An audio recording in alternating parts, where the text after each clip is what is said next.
Hello ஃபார்னர்ஸ், இன்னைக்கு வீடியோவில் எதை பற்றி போகிறோம்னா, நம்ம போன வருடம் கடைசி கட்டமாக நடவு செஞ்சுருக்கக்கூடிய மல்லிகை செடியை பற்றி தான் பார்க்க போகிறோம். அதாவது இப்போ நீங்கள் ஸ்க்ரீனில் பார்க்கக்கூடிய மல்லிகை செடி எல்லாமே நடவு செஞ்சு சரியாக ஒரு வருடம் ஆன மல்லிகை செடி. அதாவது நம்ம போன வருடம் ஜூலை 23 கடைசி கட்டமாக மல்லிகை செடி நடவு செஞ்சுருந்தோம். ஸோ அந்த மல்லிகை செடிகள் தான் இது எல்லாமே நம்ம இப்போது கவாத்து செஞ்சுட்டு இருந்திருக்கோம். ஸோ ஒரு கட்டு கட்டிட்டு கவாத்து செஞ்சுட்டு இருந்திருக்கோம். ஸோ இதில் நம்ம எல்லாமே இப்போ மாடிஃபை பண்ண வேண்டியிருக்கு. அதாவது சொட்டு நீர் பாசனத்துக்கு நம்ம ஹோஸ் ஒரு ஹோஸ் தான் போட்டிருந்தோம். அதை இப்போ 2 ஹோஸாக மாட்டிகிட்ருக்கோம். அண்ட் இன்னொன்று நம்ம கெட்டாத மல்லிகை செடியை கட்டிகிட்ருக்கோம். அதாவது இந்த ஒரு வருட மல்லிகை செடி எல்லாமே 6 மாதத்துக்கு பிறகு கட்ட வேண்டியது தான். நம்ம காலதாமதமாக இவ்வளோ நாட்கள் கழித்து தான் கட்டுறோம். ஸோ கட்டின உடனே நம்ம கவாத்து செஞ்சுட்ருக்கோம். ஸோ ஒரு வருடத்துக்கு பிறகு கவாத்து செய்யணுங்கிறது கட்டாயம் கிடையாது. ஸோ அப்போ நம்ம எதனால் கவாத்து செஞ்சுருக்கோம் அப்படின்னா, இது ஆடி மாதம். ஸோ இந்த டைமில் தான் பூக்களோட விலை ரொம்பவே குறைவாக போகும். ஒரு ஆண்டுன்னு எடுத்துக்கிட்டோம் அப்படின்னா, இந்த ஆடி மாதத்தில் தான் அதீத வெயில் அடிக்கக்கூடிய பண்டிகைகள் குறைவாக இருக்கக்கூடிய இந்த மாதங்களில் தான் பூக்களோட விலை ரொம்பவே குறைவாக போகும். ஸோ இந்த டைமில் நம்ம கவாத்து செய்கிறது ரொம்ப யூஸ்ஃபுல்லாக இருக்கும்.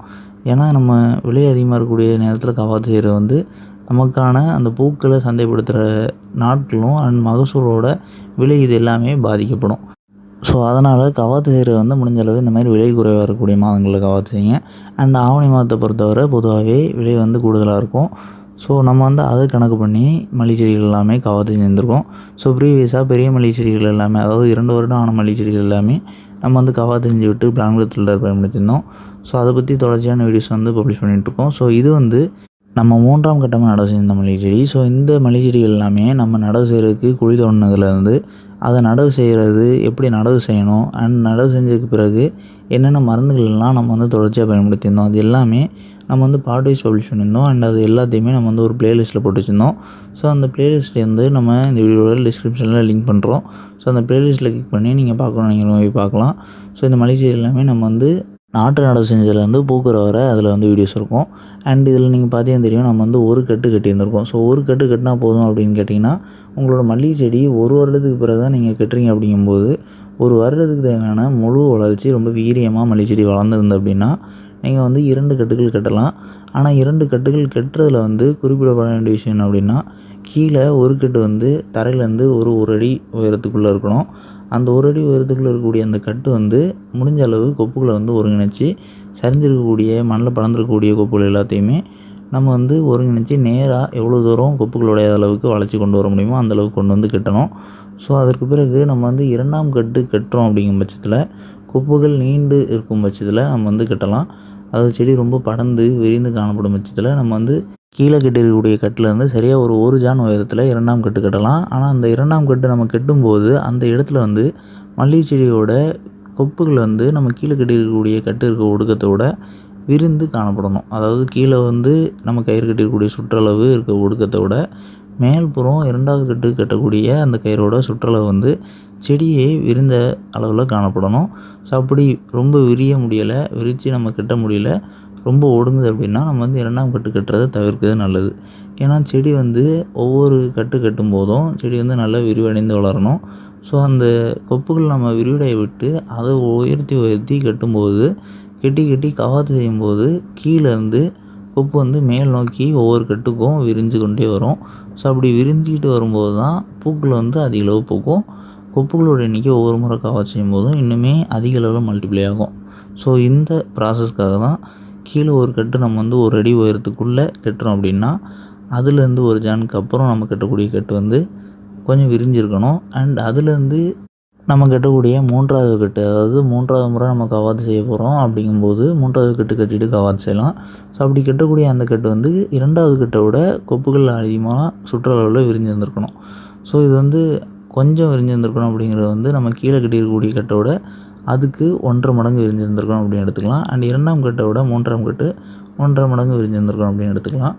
ஸோ அந்த மாதிரி கட்டுறதுக்கு ஏற்ற அளவு செடி விரியலை, கொப்புகள் ஒடுக்கமாக தான் இருக்குது, நம்ம 2ஆவது கட்டு கட்டணும் அப்படின்னு நினைக்கிறவங்க நீங்கள் முதல் கட்டு கட்டிய பிறகு நம்ம கவாத்து செஞ்சுட்டு இருக்க மாதிரி கவாத்து செஞ்சு விட்டுடலாம். ஏன்னா இந்த உயரத்தில் கவாத்து செய்கிறது பெருமளவு பாதிக்காது. இது ஒரு வருடம் மல்லிகை செடி அப்படிங்கிறதுனால இன்னுமே அதிகமான கொப்புகளை தோற்றுவிக்கும். ஸோ கீழேருந்து வரக்கூடிய எல்லா கொப்புகளையும் மேலேருந்து நம்ம கவாத்து செஞ்சுட்டு இருக்கக்கூடிய எல்லா இடத்துலையும் தெளிவிக்கக்கூடிய கொப்புகளையும் நம்ம அடுத்த முறை கவாத்து செய்கிறதுக்கு ஒரு 4 மாதத்துக்கு பிறகு நம்ம கவாத்து செய்கிறோம் திருப்பி அப்படின்னா அந்த டைமில் கீழே படர்ந்துருக்கக்கூடிய எல்லா குப்பைகள் ப்ளஸ் நம்ம கவாத்து செஞ்சுட்ருக்கக்கூடிய இடத்துல இருக்கக்கூடிய எல்லா குப்பைகளையுமே சேர்த்து ஒருங்கிணைச்சி கட்டணும். ஸோ அது வந்து 2ஆம் கட்டு, முதல் கட்டுலேருந்து 1 ஜான் உயரத்தில் நம்ம கட்டலாம். ஸோ அதுக்கு பிறகு நம்ம வந்து கவாத்து செஞ்சு விடணும். இந்த மாதிரி நீங்கள் வந்து ஒவ்வொரு முறை கவாத்து செஞ்சு விடும்போதும் உங்களுக்கு எந்த அளவுக்கு உயரத்துக்கு மல்லி செடியை வச்சு மெயின்டைன் பண்ண முடியுமோ, எந்த அளவுக்கு விரிவடைச்சு வளர்க்க முடியுமோ அந்த அளவுக்கு நீங்கள் வந்து கட்டி கொண்டு போகலாம். ஸோ செடி விரித்து வளர்க்குறது வந்து நீங்கள் இடைவெளி விட்டுருக்கிறத பொறுத்து அமையும். ஸோ 7க்கு 7 அடி, 6க்கு 6 அடி அதிக அளவு இடைவெளி விட்டுருக்காங்க. 4 கட்டு, அதுக்கு மேலே 5 கட்டு கூட கட்டலாம். ஸோ 1 ஜான் இடைவெளி விட்டு கேப் பண்ணி. இதுவே நம்ம வச்சுருக்க மாதிரி 5 அடி வச்சுருக்கவங்க முடிஞ்ச அளவு 3லேருந்து 4 கட்டு வர மெயின்டைன் பண்ணலாம். ஸோ 4 கட்டு அப்படிங்கிறது வந்து கவாத்து செய்யக்கூடிய இடைவெளி நாட்கள் குறையும். ஆனால் இதுவே 4 அடி இடைவெளி வச்சுருக்கவங்க என்ன பண்ணலாம் அப்படின்னா, அவங்க அதிகபட்சமாகவே 3 கட்டு தான் கட்ட முடியும். ஸோ அதுவும் கவாத்து செஞ்சு விடக்கூடிய மாதம் வந்து குறையும். 3 மாதம் அப்படிங்கிறது தான் மேக்ஸிமமாகவே இருக்கும். ஸோ நீங்கள் வந்து புதிதாக மல்லி செடி நடவு செய்ய போகிறீங்க அப்படின்னா, நம்ம ப்ரீவியஸாக இந்த மல்லி செடி எல்லாமே நடவு செஞ்ச வீடியோ பப்ளிஷ் பண்ணியிருந்திருக்கோம். ஸோ அதில் நீங்கள் பார்த்து ரெஃபர் பண்ணிக்கிங்க. அண்ட் நம்ம வந்து இந்த செடிகளுக்கு 1 மைக்ரோ டியூப் மூலியமாக தான் தண்ணீர் பாய்ச்சிட்டு இருந்தோம். அதாவது மூட்டுக்கிட்ட மட்டும் தண்ணி விட்டுருந்தோம். அது வந்து 1 அடி சுற்றளவுக்கு ஈரம் பரவும்.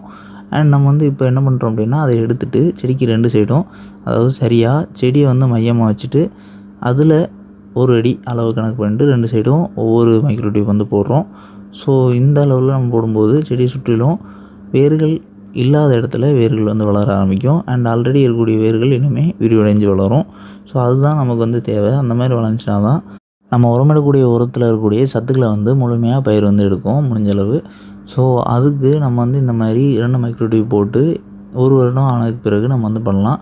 ஸோ கண்டிப்பாக 1 வருடம் ஆனங்கிறது கிடையாது. உங்களோட செடி வந்து போதுமான அளவு வளர்ந்துருக்கு, அதிகமான கொப்புகள் கொடிகள் ஓடி இருந்திருக்கு அப்படின்னா, நீங்கள் வந்து கவாத்து செய்கிறத இந்த 1 வருடம் அப்படிங்கிறதுக்கு பதிலாக முடிஞ்சளவு 6லேருந்து 10 மாதத்துக்குள்ளே நீங்கள் வந்து பண்ணலாம். ஸோ ஒரு கட்டு கட்டியிருக்கும்போது கொப்புகள் வந்து பெருமளவு ஒரு சீரான வளர்ச்சியை நோக்கி இருக்காது. ஏன்னா ஆல்ரெடி விரிஞ்சிருந்திருக்கக்கூடிய செடியை தான் நம்ம வந்து கட்டியிருந்திருப்போம். ஸோ இந்த வீடியோவில் பார்த்தீங்கன்னா தெரிஞ்சிருந்திருக்கோம். ஸோ அதுக்கு பிறகு நீங்கள் வந்து கவாத்து செஞ்சு விடும்போது வளர்கிறது சீரான வளர்ச்சியாக வளரும், ஒரு ஷேப்பாக டெவலப் ஆகும். அண்ட் இந்த சிறிய செடிகளுக்கு நம்ம 1 மைக்ரோ டியூப் போட்டிருக்கும்போது ஒரு திசையில் ஆட்டிடுவோம், மீதமுள்ள 3 திசையிலையும் வேப்பண்ணாக்கும் மாற்றி மாற்றி வச்சுட்டு இருந்தோம். ஸோ இப்போ வந்து நம்ம பெரிய செடிகளுக்கு பின்பற்ற வழிமுறையை பின்பற்றலாம். அதாவது செடிகளுக்கு 2 சைடும் செடி கிட்ட சரியாக ஒரு ஜான் தள்ளி வேப்ப முன்னாக்கும், அதுலேருந்து ஒரு ஜான் தள்ளி ஆட்டு எருவும் நம்ம வந்து உரமிடலாம். ஸோ நம்ம ஓஸ் மைக்ரோ டியூப் போட்டிருக்க இடத்துல வேப்ப புண்ணாக்கு உரமிட்டுட்டு அதுக்கு கொஞ்சம் தள்ளி ஈரம் பரவக்கூடிய இடத்துல நம்ம வந்து ஆட்டு எரு உரமிடுவோம். ஸோ உரமிடுற வீடியோவை பற்றி நம்ம வந்து நெக்ஸ்ட் பப்ளிஷ் பண்ணுறோம். அண்ட் இந்த வீடியோவில் டவுட் இருந்துச்சுன்னா கமெண்ட் பண்ணுங்கள். அண்ட் நம்மளோட அக்ரி சேனலில் நீங்கள் புதிய வீடியோ பார்க்கக்கூடிய விவசாயிகள் அப்படின்னா நம்மளோட சேனலை மறக்காமல் சப்ஸ்கிரைப் பண்ணிக்கங்க.